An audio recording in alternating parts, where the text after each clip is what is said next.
चार अतिशय मूलती ओगणिस देवन की कर्म खप्याथी 11 34 एम अतिशया समवायांगे प्रसिद्ध प्रथम जिनेश्वर प्रणामीये जास सुगंधी। भगवान ऋषभदेव के स्तवन के अंदर समवायांग सूत्र का नाम आता है और कहते हैं कि भगवान के 34 अतिशय होते हैं। इस समवायांग सूत्र के अंदर ठाणांग सूत्र के जैसे ही संख्याओं में तत्वज्ञान को विभाजित करके दिखाया गया है। तत्वज्ञान को, द्रव्यान योग को अलग अलग संख्या में विभाजित करके हमारे सामने रखा गया है ताकि हम अच्छे से उसको याद रख पाए, उसका हम स्मरण में रखें और जल्दी से उसका स्वाध्याय कर पाए कि 10 नंबर में क्या आता है, 9 नंबर में क्या आता है, 10वीं कक्षा में कौन पढ़ता है, कितने बच्चे हैं, 10 ए में कितने हैं, 10 बी में कितने हैं, और खत्म। पता चल जाता है कि इतने बच्चे और ये बच्चा 10 ए में है, ये बच्चा 10 बी में है, ये 10 डी में, 10 सी में, बात खत्म हो गई। ठीक है, वैसे 1 की संख्या में क्या आता है, 2 की संख्या में क्या आता है, वो हमने ठाणांग सूत्र में पढ़ा, सुना और उसका स्वाध्याय किया। अब यह चौथा आगम ग्रंथ है समवायांग सूत्र, और समवायांग सूत्र के अंदर 11 से लेकर कई संख्याओं की बात की गई है। एक बात बहुत महत्वपूर्ण है कि आपने सुना होगा गीतार्थ गुरु भगवंत, वैसा एक विशेषण सुना होगा कि गुरु भगवंत है, लेकिन यह गुरु भगवंत गीतार्थ है। गीतार्थ का मतलब है ज्ञानी, गीतार्थ का मतलब है ज्ञानी। लेकिन कोई गुरु भगवंत की कक्षा अलग रहती है, कोई गुरु भगवंत की कक्षा अलग रहती है। उसे कहते हैं जघन्य गीतार्थ, मध्यम गीतार्थ और उत्कृष्ट गीतार्थ। जो गुरु भगवंत ठाणांग सूत्र और समवायांग सूत्र के अभ्यासी रहते, वैसे गुरु भगवंत को जघन्य गीतार्थ कहते हैं। जो गुरु भगवंत निश्चित सूत्र के ज्ञाता रहते हैं, उससे मध्यम गीतार्थ कहते हैं, और जो गुरु भगवंत सभी आगम ग्रंथों के ज्ञाता रहते हैं, उसे उत्कृष्ट गीतार्थ कहते हैं। शास्त्र ग्रंथों का अध्ययन करना साधुओं के लिए अति आवश्यक है, तब वह अपनी आत्मा का और दूसरों का कल्याण कर पाएगा। 11 की संख्या भगवान महावीर के गणधर 11 थे, इंद्रभूति, अग्निभूति, वायुभूति वगैरह। अब जो श्रावक है, जैन है, गृहस्थी है और श्रावक जीवन के व्रतों का उन्होंने स्वीकार किया है, उसको अपनी पिछली अवस्था में उत्कृष्ट साधना करने के लिए, गृहस्थ जीवन में रहते हुए उत्कृष्ट साधना करने के लिए और साधु जीवन की शिक्षा पाने के लिए श्रावक जीवन की 11 प्रतिमा यानी कि विविध संकल्प और विविध अभिग्रहों का पालन करना चाहिए, और वह 11 है।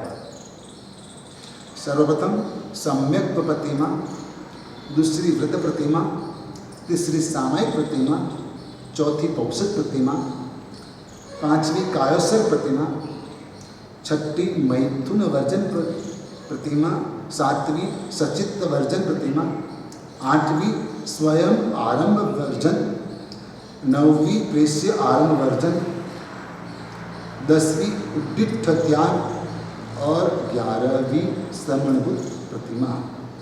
अब मैं ये 11 प्रतिमा आपको समझाने का प्रयास करता हूँ। सम्यक्त्व प्रतिमा जो है उसमें ऐसा है कि अर्यंत यही हमारे देव हैं, पंच महावतधारी गुरु भगवान वही हमारे गुरु हैं, और तीर्थंकर भगवान ने जो कहा है जिन धर्म वही मेरा धर्म है, वैसी बात को दृढ़तापूर्वक मानते हुए रहना और कोई भी बात में नहीं आना, वैसा मन मक्कम करके 1 महीने तक रहना, उसे सम्यक्त्व प्रतिमा कहते हैं। अब दूसरी प्रतिमा व्रत प्रतिमा। श्रावक जीवन के 12 व्रत हैं और 12 व्रतों का सम्यक्त्व के साथ पालन करना। तीसरी प्रतिमा प्रतिदिन सामायिक करना, बार बार, यानी कि रोज सम्यक्त्व का पालन भी करना है, साथ में व्रतों का पालन करना है, उसमें दिन भर पाप से बचने के लिए सामायिक लेकर अलग अलग समय पर बैठना है। अपनी शारीरिक प्रवृत्तियाँ जो है भोजन वगैरह करने की, शुचि कर्म करने की, यह सब छोड़कर बाकी के समय में सामायिक लेकर बैठना। 48 मिनट के लिए एक सामायिक लेकर बैठना। सामायिक लेकर बैठना मतलब संसार को छोड़कर एक जगह पर बैठकर धर्म ध्यान करना 48 मिनट के लिए। वैसी दिन में 2, 4, 5, 7 सामायिक, 8 सामायिक करना, 10 सामायिक तक करते हैं 2 टाइम का प्रतिक्रमण समझकर।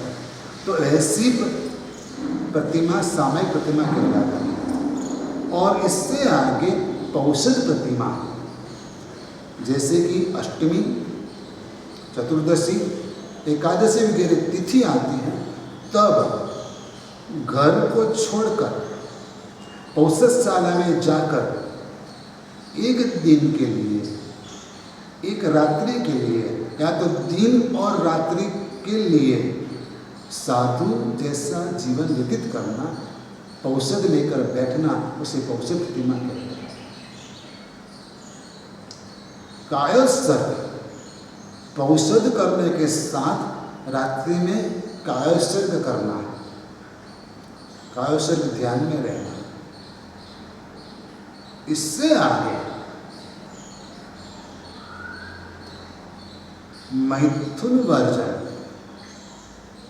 श्रावक जीवन के अंदर गृहस्थ होने के नाते वह शादीशुदा होता है, उनकी पत्नी होती है, लेकिन जब ये प्रतिमा का पालन कर रहा है और जब खास करके वह ये प्रतिमा तक पहुंचता है, तब उस समय इतने दिनों तक, इतने महीने तक, 6 महीने तक उसको मैथुन वर्जन करके रहना है, मैथुन नहीं करना है, अपने आप को संयम में रखना है। इससे आगे सचित्त version Pratima.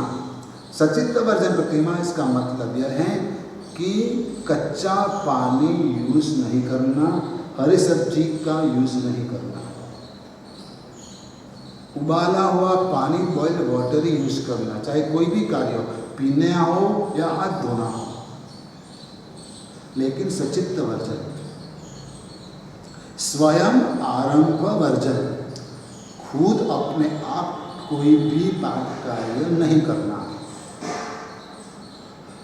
Light on off करना भी पाप है, तो खुद नहीं करना।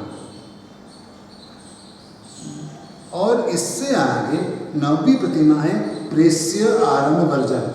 नौकरों से भी करवाना नहीं, और इससे भी आगे उद्दिष्ट त्याग, यानी कि खुद के लिए कोई भोजन सामग्री बनाई गई है तो वो लेना नहीं।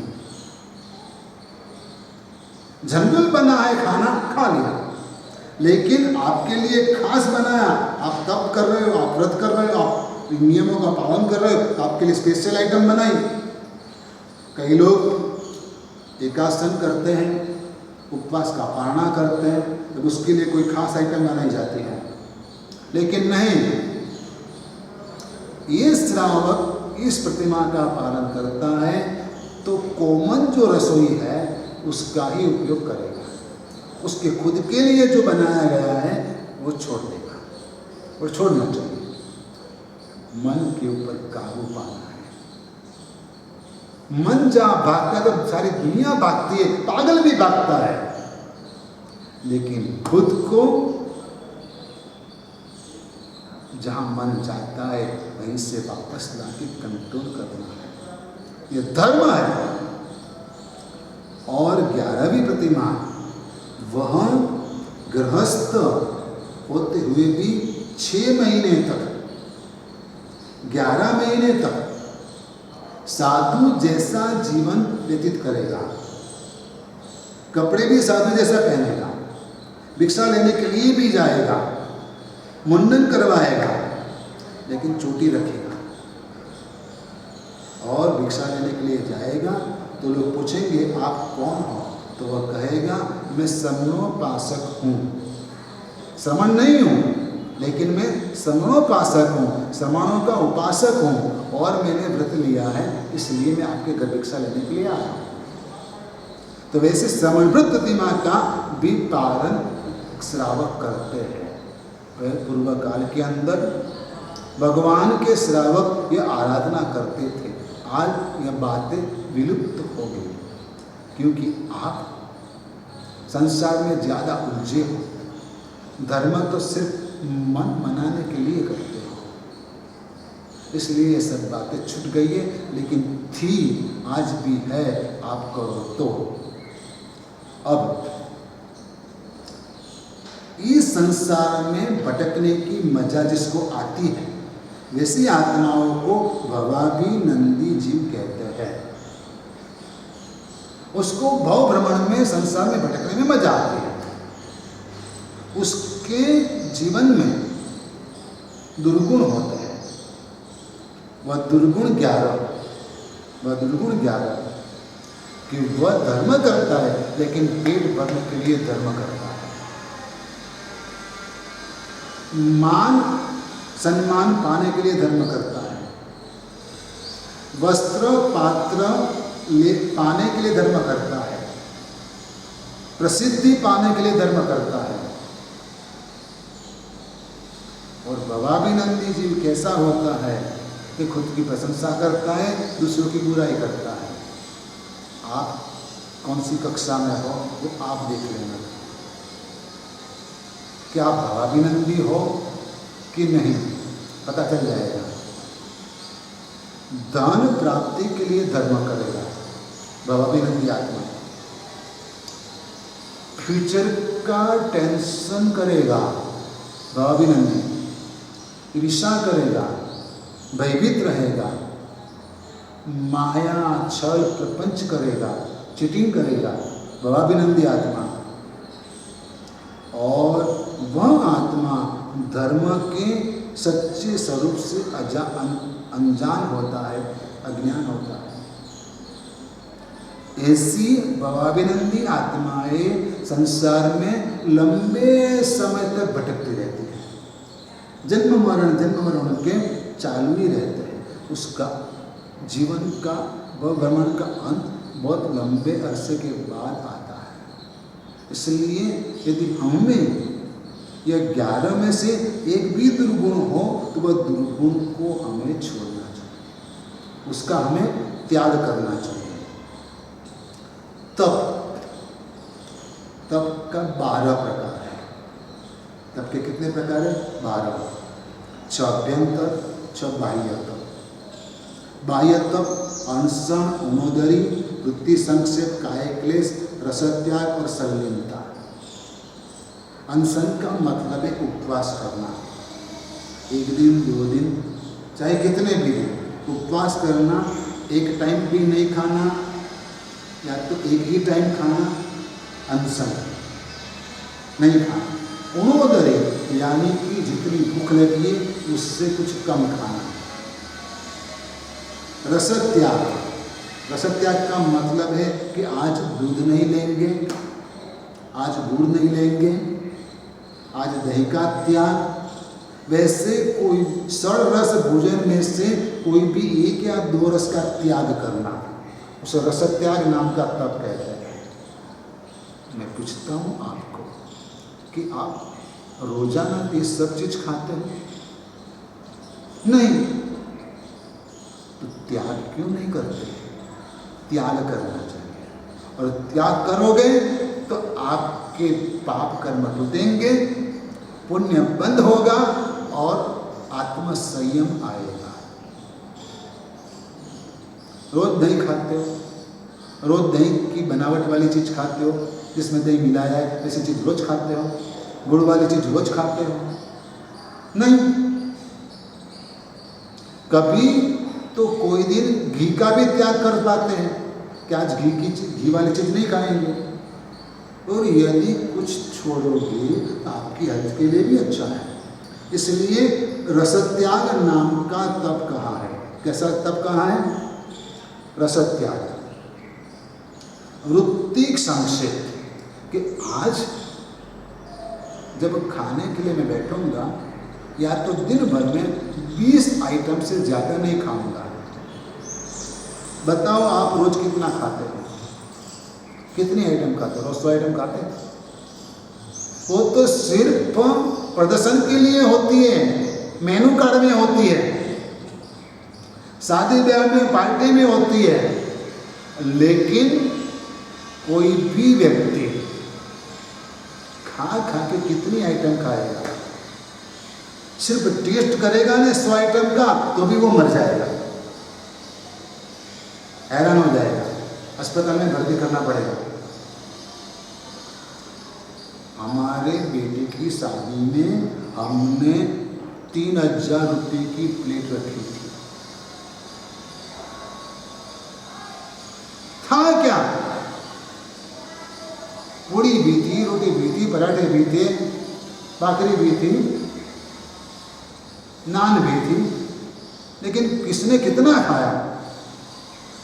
सब चीज खाई क्या? नहीं। 25 तरह का मुखवास था तो वही खा लेना था। लेकिन कोई नहीं खाता, सिर्फ यह प्रदर्शन है, धन का, पैसे का प्रदर्शन है और कुछ नहीं है। लेकिन मूर्ख मनुष्य उसमें खुशी मनाता है, बहुत अच्छा खाना था। नहीं, धर्म कहता है कंट्रोल कर, प्रत्येक संक्षेप। आज 20 आइटम से 25 आइटम से ज़्यादा नहीं खाऊंगा। काय क्लेश, क्या करने का?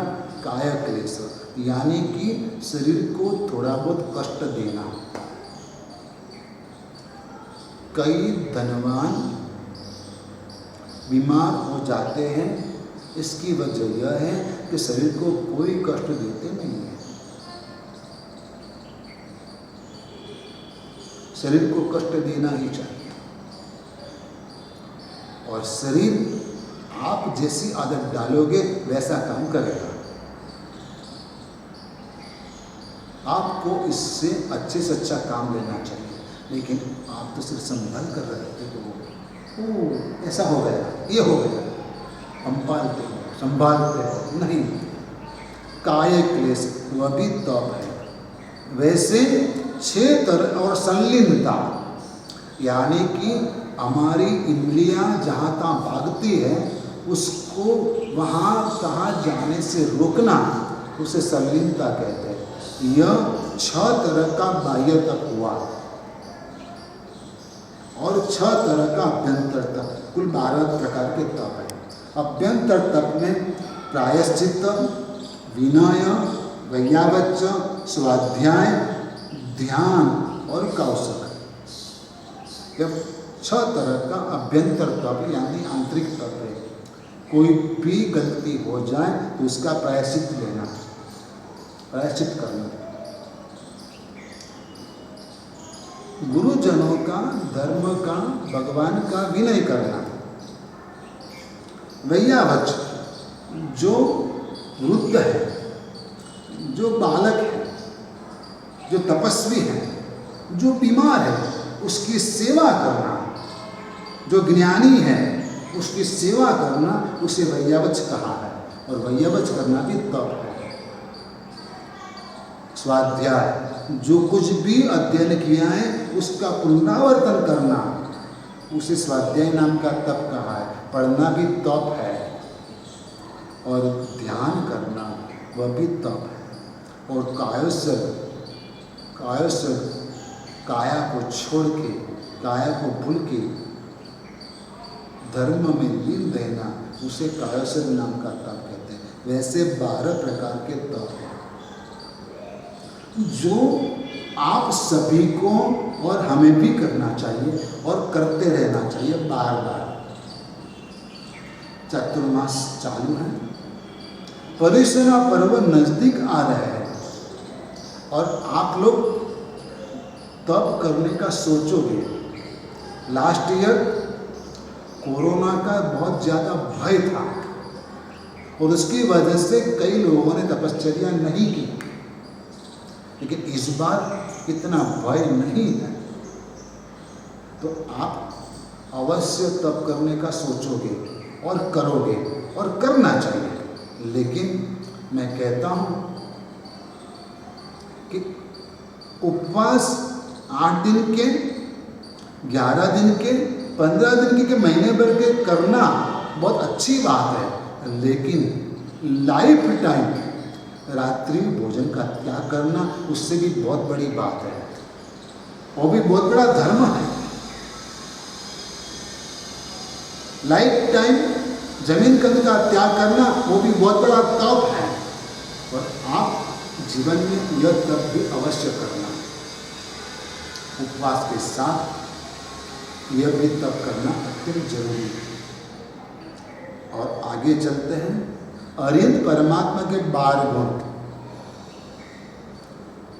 भगवान की प्रसदा 12 होती है, यानी कि भगवान जहाँ देशना देते वहाँ 12 प्रसदा होती है और वहाँ बैठकर सब धर्म देशना सुनते हैं। एक अवसरपिणी उत्सर्पिणी काल में, एक अवसरपिणी काल या एक उत्सर्पिणी काल में 12 चक्रवर्ती होते हैं। इस अवसरपिणी काल में भरत, सगर, मघवान, सनत, शांति, कुंतु और शुभम, महापद्मा, हरिसेन, जय और ब्रह्मदत्त ये नाम के 12 चक्रवर्ती हुए। देवलोक 12 है। कितने? देवलोक भी 12 है। और जैसे मैंने श्रावक की 11 प्रतिमा बताई, वैसे साधु की 12 प्रतिमा होती है।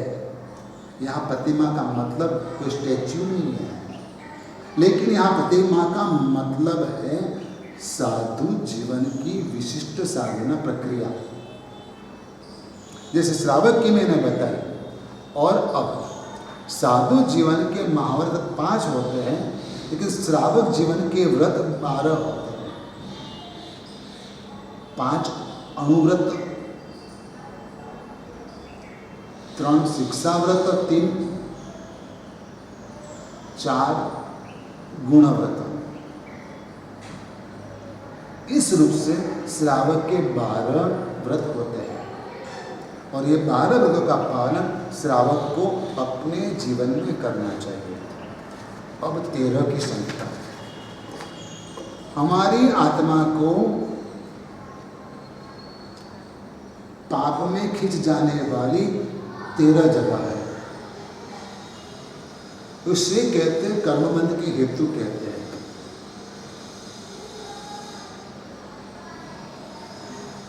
किसी भी रूप से आपको हिंसा करनी ही पड़ती है, उसका सेवन आपको करना ही पड़ता है। जैसे कि आपके घर में मच्छर बहुत हो गए, उधई हो गई, तो आप गृहस्थ हो, आपको घर में रहना है, आप क्या करोगे? आपको आजीविका के लिए भी कुछ कार्य करना है, तो वहाँ भी कोई ना कोई तरह की हिंसा तो होगी। तो वो अनिवार्य रूप से हिंसा के दोषों का सेवन करना, उसे कहते हैं अर्थ, यानी कि अर्थोपार्जन के लिए कुछ करना पड़ता है, तो वह भी एक क्रिया स्थान है, कर्मबंध का हेतु है। दूसरा अनर्थ, कई लोग बेवजह पाप करते रहते हैं। जैसे कि कोई धर्मशाला में गए और लाइट नहीं है, तो एक साथ 10 बटन फट फट फट फट फट करके दबा देंगे और सब लाइट पंखे चालू कर देंगे, जबकि आवश्यकता एक ही लाइट की थी, एक ही ट्यूबलाइट की थी, एक ही बल्ब की थी, एक ही फैन की थी। लेकिन क्या किया आपने? सब कुछ कर दिया। तो यह अनर्थ, यानी कि बेवजह पाप आपने किया, उससे आपकी आत्मा को कर्म लगते हैं। तीसरी क्रियास्थान है हिंसा, किसी को मारना भय की वजह से। जैसे कि सांप निकलता है तो बहुत सारे लोग उसे मारने की फिराक करते हैं। क्यों? उससे डर लगता है, यदि काट गया तो, रात को अपने घर में आ गया तो। लेकिन जो समझदार है उसे पकड़ के कहीं दूर छोड़ देगा।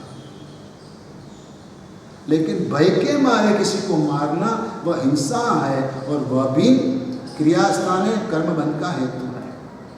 अकस्मात किसी को मारने के लिए आप प्रयत्न कर रहे हैं, किसी जीव को, और मर जाता है और कोई, वह भी कर्मबंध का हेतु क्रिया है।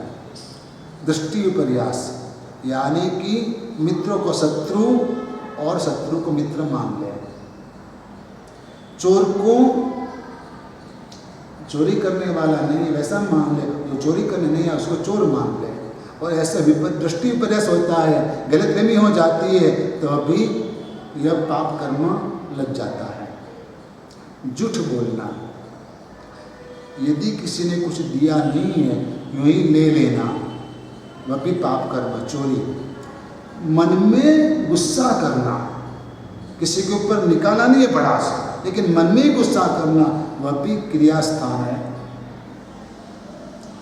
अभिमान करना, किसी की थोड़ी सी गलती के लिए बहुत बड़ा दंड देना।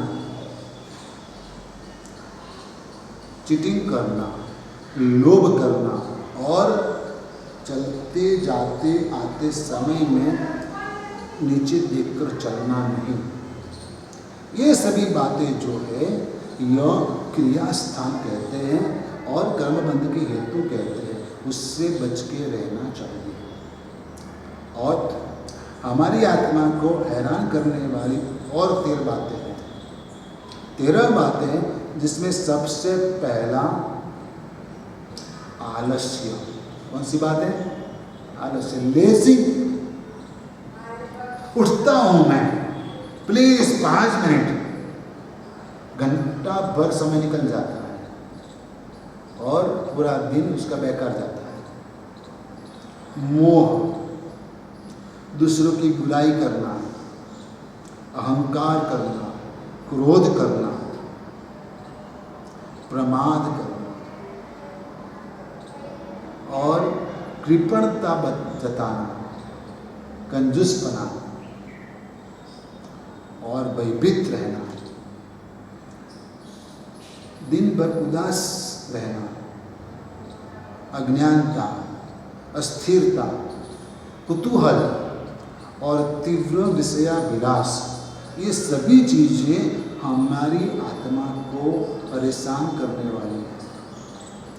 आप घर में बैठे हो, कुछ नहीं है, शांति से आप घर में बातें कर रहे हो परिवार के सदस्यों के साथ, तो उस वक्त एकाएक बाहर जोरों से पटाखे फूटने लगे, आपको क्या होगा?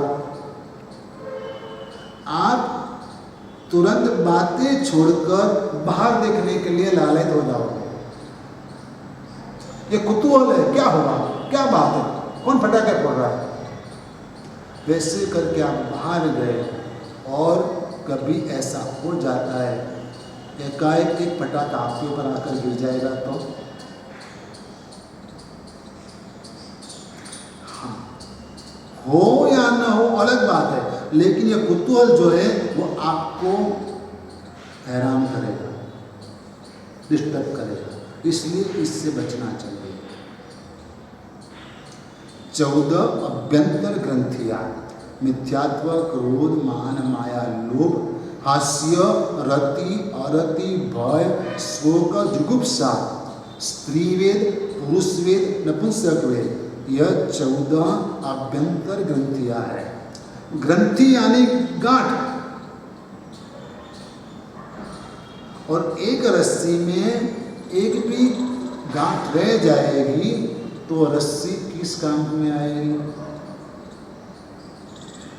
बेकार जाएगी और अच्छा नहीं लगेगा। वैसे ही हमारी अभ्यंतर ग्रंथियां ये हैं जो हमें परेशान करती है। कोई माला है, वो माला में धागा डाला है और बीच में ग्रंथियां होगी तो माला ढंग से नहीं बनेगी, तो इसलिए ये ग्रंथियों का त्याग करना चाहिए। 14 राजलोक है, 14 पूर्व है, 14 गुणस्थानक है और समूर्छित जीवों की उत्पत्ति के स्थान भी 14 है। 15 की संख्या में चलते हैं तो नारकियों के जीवन में नरक की जो आत्मा है उसको दुख देने वाले परमाधामी देव 15 तरह के हैं, जिसके नाम है अम्ब, अम्बरीश, सबल, रौद्र, उपरौद्र, काल, महाकाल, असीपत्र, धनु, कुंभ, भालुक, वैतरणी और खटस्वर और महाघोष। कसाई जो है क्रोध, मान, माया, लोभ वह 16 प्रकार के भी है। अनंतानुबंधी और प्रत्याख्यानीय, प्रत्याख्यानीय और संज्वलन। क्रोध, मान, माया, लोभ चारों को 4 से गुना किया जाए तो 16 तरह के कसाय होते हैं।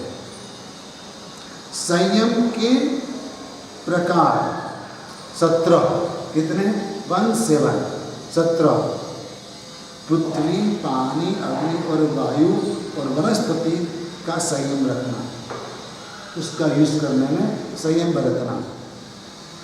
बेंद्रिय, तेंद्रिय, चौरेंद्रिय और पंचेंद्रिय जीवों का संयम रखना।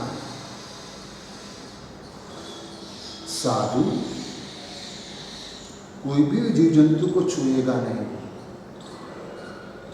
छूना नहीं चाहिए, क्योंकि किसी को छूने से उसको मौत की भय लगती है। आप चींटी को छूओगे, क्या लगेगा उसको? आप उसको बचाने का प्रयास कर रहे हो, लेकिन उसको तो मौत का भी भय लगेगा। इसलिए साधु कोई भी जीव को छूता नहीं है, उससे दूर रहता है और रहना चाहिए। इसलिए इसका संयम, अजीव का संयम, प्रेक्षा का संयम, यानी कि दरेक कार्य, कोई भी कार्य यदि करना है तो उससे पहले चारों ओर बराबर देख लेना चाहिए कि हाँ कैसी जगह है। प्रेक्षा का संयम, और बाद में उसे बैठना चाहिए, कुछ रखना चाहिए।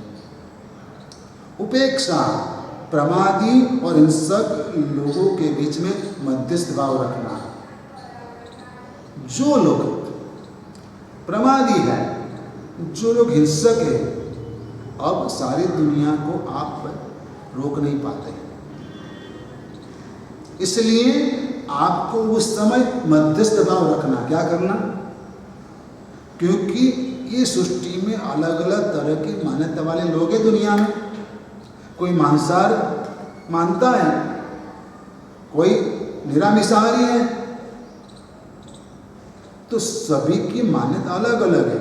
आप समझाओगे वो मानेगा, ठीक है, नहीं माने तो आप क्या करोगे? उसके ऊपर गुस्सा करोगे? नहीं करना चाहिए। मध्यस्थ भाव रखो, उपेक्षा भाव रखो, ठीक है, उसका कर्म वो जाने। लेकिन खुद को उसके ऊपर गुस्सा करना उचित नहीं है। प्रमार्जना, कुछ भी लेने रखने के लिए प्रमार्जना करना और बाद में वस्तु छोड़ना। पारिष्टापन और मान वचन काया का संयम, वैसे 17 तरह का संयम का पालन साधु को करना चाहिए। 18, आज का ये लास्ट सब्जेक्ट, लास्ट पॉइंट 18, पाप स्थान 18 है, यानी कि पाप करने की जगह 18 है, 18। पहले प्राणातिपात, विधि विषावाद, जो आपत्ति गुण में बोलते हैं। और अर्यंत परमात्मा 18 दोष से रहित होते हैं। तीर्थंकर 18 दोष से रहित होते हैं। तीर्थंकर में अज्ञान नहीं होता, उनके जीवन में निद्रा का स्थान नहीं होता, मिथ्यात्व नहीं होता, राग द्वेष नहीं होते, अविरति नहीं होती, हास्य नहीं होता, रति और रति यानी कि आनंद और ग्लानि नहीं होती, भय और शोक नहीं होता, जुगुप्सा यानी कि कुछ गंदी चीज पड़ी है तो मुंह बिगाड़ना, वैसे तो जुगुप्सा वाली बात उसके जीवन में नहीं होती।